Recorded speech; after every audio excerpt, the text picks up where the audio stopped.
one of the points I wanted to look at a little bit is basically, to put it bluntly, stupidity seems to be a growing epidemic right now. And there are some research suggesting that we're seeing a decline in the average IQ, in the West at least. And, one of the points here is, yes, we are importing an unprecedented amount of third world population into the West, which is contributing to these statistics somewhat, but it doesn't explain everything. And I think by just empirical, viewing what's happening around you, you can see part of pop culture, part of how people behave, everything, that there is a general, in my view anyway, decline in intelligence and how people, behave, and from manners and all these kinds of things. And let's kind of talk a little bit about how this might be connected, if it's true that there is a link between intelligence and education. And if so, if education has kind of, by default, by design, if you will, gone down the drain. What's your thoughts on some of these points, Brett? Well, first of all, on the question of whether people are getting dumber or smarter, really from generation to generation, that's how most of these studies are framed. I'm really on the fence about that. And I think there's actually quite a bit of hot debate on that issue. But I really think to try and understand it better and make a decision, the first question I would ask is, what do we mean by intelligence? Because, yep. I don't even think this requires like rose-colored glasses or me being overly optimistic, but when I look out at the world, it's not the movie Idiocracy out there. Are you familiar with that movie? Oh, sure, certainly. Yeah. In some cases, I'd say it is. I'll actually argue that, but yeah. Not across the board, obviously. Yeah. No, people say that, but, I observe people, it's not like, if people haven't seen the movie Idiocracy, 500 years in the future, a guy who is like put in or suspended state wakes up and only the stupid people have bread and the world is ridiculous. But when I look at the world and compare it to that movie, it's not people speaking unintelligibly, bumping into each other and, putting Gatorade in their plants. What I see is people making complex decisions at increasingly challenging jobs, decisions about their finances, their lifestyles, their diet, transportation, recreation, in a time where, the options and possibilities can be really overwhelming. So I think our brains, by and large, actually have to work harder today. And really, in some ways, the available stimuli might be pushing some of those brains to their limits, from Facebook to maybe the darker, more adult-oriented corners of the internet.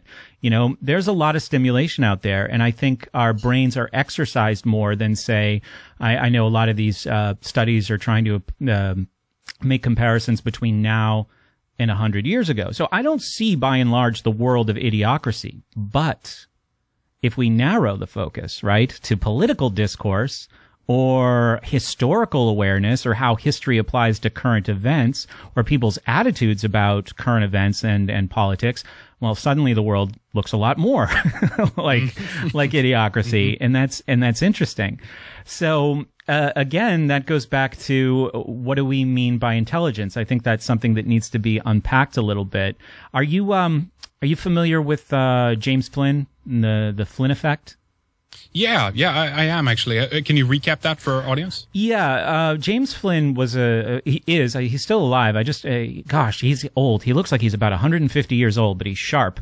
He gave a TED Talk, and I think like in the 80s, he started trying to make these systematic connections in IQ studies. And really kind of comparing generation to generation. As far as I know, he was the first person who did that. And what he found was there was a substantial and sustained increase in multiple types of intelligence from about the 1930s to the present day. And most of what he looked at are two main categories of intelligence, one being fluid intelligence, which is essentially the ability to think logically and solve problems in new situations. The other type is crystallized intelligence, which is the ability to recall and then use, skills, knowledge, experience that you already have. So basically, more connected to memory. And to really make a decision about, the Flynn effect, that IQ is going up versus, the study that you sent me, which I believe was done at a university, which suggests there's been like a 14-point drop in IQ over the last century. Right. I would really want to know what adjustments were made. I know that in some of Flynn's research, he said that if people of 100 years ago or around the year 1900, were tested against our norms, their average IQ would be 70. And if we were tested against their norms, we would all be geniuses. It would be like 130. And I have to think that because the brain, and I will preface this by saying I'm not a neurologist, but because the brain works like a muscle in some extent, we live in a more complex world, right? So there's variables like profession, 100 years ago, or even in maybe the 1920s or 1930s. How many people were required to do some kind of knowledge work, And many professions have been expanded and upgraded. We've also had the emergence of free time. That was something that 100 years, in 1900, especially, or if you want to go further back, like before the Industrial Revolution, who had free time? Imagine going up to like a farmer in the Midwest somewhere or anywhere in the world and in 1860 and being like, gosh, I'm so bored, Right. So I think the Industrial Revolution had a huge impact on that. As people moved away from farm life, the average family size decreased, right? And that means that, not to make a teachers union argument here, but the parent to child ratio improved. Which, would mean that the adults or who were in many respects the teachers would have more time with each child, and the prevailing vocabulary in the house would be closer to an adult vocabulary. If you have 9 children under 10 years old, what's the discourse in the house like? So right. I think those are all factors. Are you familiar with the 9 types of intelligence? No, I'm not. Well, I think this is another way of looking at it too, because a lot of these intelligence tests are heavy on some types of intelligence, but light on others. And I think that it's kind of making this profile of intelligent versus not intelligent, and I'm not really sure how accurate that is. But I can run through these really quickly. Yeah, that'd be great. Because I think this is really important too when we're talking about diversity in education and learner-driven, self-directed education, that instead of students trying to fit a mold, people who are interested in doing real education with young people could look at the strengths or needs of individuals. So there's naturalistic intelligence, which is basically sensitivity to the features of the natural world. There's musical intelligence, which would be things like, discerning pitch, rhythm, tone, being able to recognize, create, or reproduce music. The third one is logical or mathematical intelligence, which is obviously, calculation, quantification, and then on to things like, propositions and hypotheses and considering them.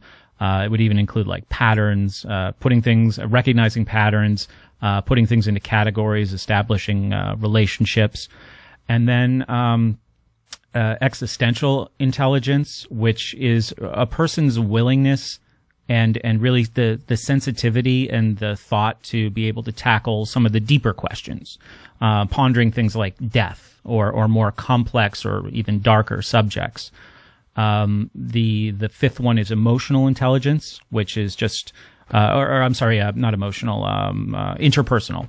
So how do people understand and interact with others?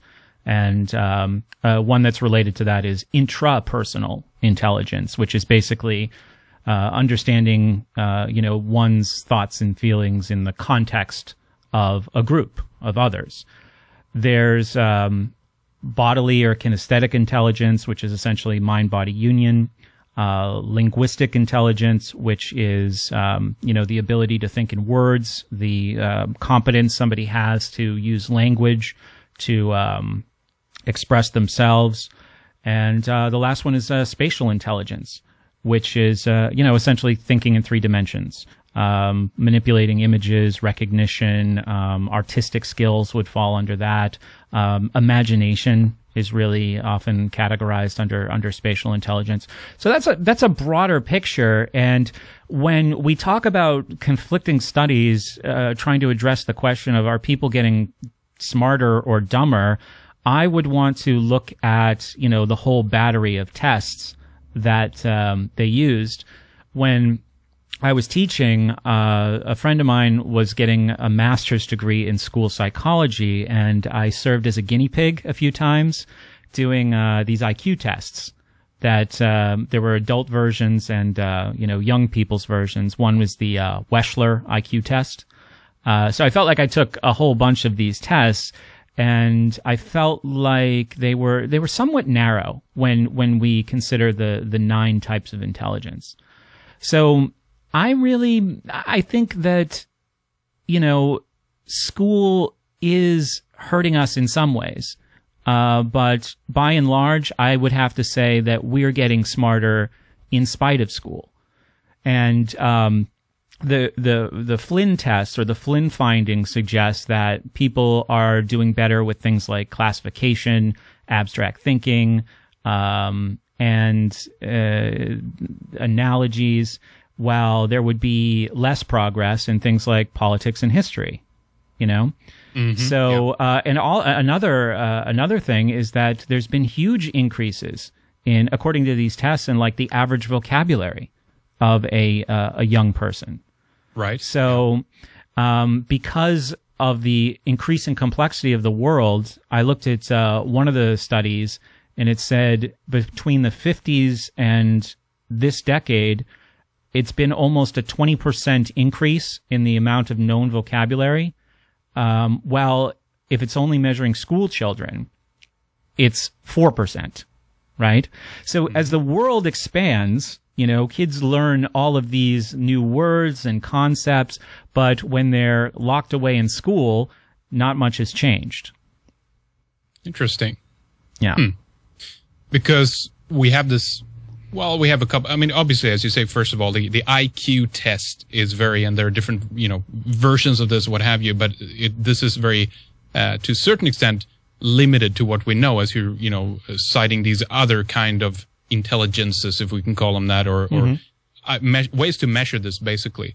And I know that exams are very different than intelligence tests, but we have these scenarios where they pulled up older exams by, let's say, an 8th grader. There's been different articles about this published throughout the years. They bring one up from like 1912 or whatever, and kind of shows that it basically stumps the 21st century, test takers, and they realize that, whoa, what's going on here? Have our general, knowledge base gone down? Do we know less today? At the same time, it's true what you say. We know a lot more today about things that they didn't have a need to know, a clue about, back in 1912, for example. Yeah. But the overall picture there, in your view, as far as you've been able to tell, is there a drop in this, or is there an increase? I know it changes. You've already kind of specified that, so it's difficult to pin that down. But are you worried in terms of the direction of where we're going when we're looking at education, and then comparing that to how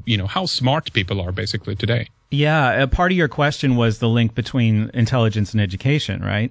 So again, it comes back to what we already discussed very briefly. What is meant by education? I think that the current schooling system certainly prevents young people from realizing their potential, and obviously people can better leverage whatever natural intelligence they have, whether it's high on the scale or low, with the development of things like critical thinking skills, intellectual self-defense, and really emotional intelligence, which seems to be so undervalued by the school experience. And because I really think that living is learning, I would have to say that people are capable of more. They have more potential today because their brains are being exercised more by the increased complexity of life. And I think that, I read that neurologists have said that if you autopsied a brain from like 100 years ago and one today, you might even see two different things, two different types of brains. For example, people back then, because they were understimulated compared to the amount of stimuli we have in the world today, their memories might have been better, right? The same way different athletes have different types of bodies, right? So the part of the brain that deals with memory is the hippocampus. So the 100-year-old brain could have a larger hippocampus simply because it wasn't being bombarded with as many inputs, and we, especially through this is so true with school. I kind of was casually interviewing the students that I worked with for show research about, like the lessons of things like vocabulary, like what were you taught and what do you remember? And what I found consistently is they have to jettison what seems like useless information. It's useless because I learned it in school and I can't figure out why any of this crap is important. So it just goes into the nether regions of the brain. It's in there somewhere, but it's not recallable because it's not considered to be useful. So I think we have to kind of bat some of the stuff that's, we want to have as memories maybe out of the way to deal with all the new stimuli. And we might have larger prefrontal lobes than people of 100 years did. But it's very difficult to give a definitive answer to that question. I would definitely say the brain is different, and what intelligence means is probably different in comparing people from both those times. Mm-hmm. Yeah, that's interesting. And of course, as the environment changes, we change our environment as we go in a certain direction. There's certain needs change, and like any muscle, right? They atrophy when you don't end up using it, and it doesn't mean that it's gone. It just means that we haven't exercised that particular muscle, but it could come back. But it's interesting to know that we are changing, and this might basically then be due to the stimuli and the environment that we find ourselves in. Now, that having been said, despite schooling, education, do you think we're going in a direction that, educational-wise, that actually inhibits or encourages, in the way that we are changing, as it seems like, or is it there to undermine it, as we've heard from people like Charlotte Iserbyt, what have you, the dumbing down of the educational system, or is it helping to kind of encourage that and raise that up to a higher standard, a bigger, a greater level? Well, I think you mentioned Charlotte Iserbyt, who wrote The Deliberate Dumbing Down of America, and she was really critical of people like the progressives, like John Dewey, and this was actually, about 100 years ago, when maybe some of these other IQ tests, these early intelligence tests were being done, that Dewey was hard at work at places like, Columbia University, planning, as Iserbyt would characterize it, this utopian socialist future. They were thinking about education as the individual subsumed by the needs of society, the individual under the needs of society. The individual is a piece in a machinery of society, while people like us might think about education more as an individual pursuit, Yeah. And that totally changes all of the calculus as far as I'm concerned, because you could see that like the other idea about what schooling should be, opening all kinds of doors to dark places, right? That they should be fit or molded into what society needs, and who's going to determine that? I mean, Dewey was when Dewey was doing all of this great progressive utopian work at Columbia University, he was being funded by people like the Rockefellers, right? Mm. So who are pretty Republican-y, in most respects. You think? Yeah. The opposite side of the American political spectrum from somebody like John Dewey. But that systematization of society, they saw value in that. Mm-hmm. They all came together on the power of school for that. So I think that in many ways, considering, to just answer your question, what education really is, school is a tremendous hindrance, because that's not what it's for.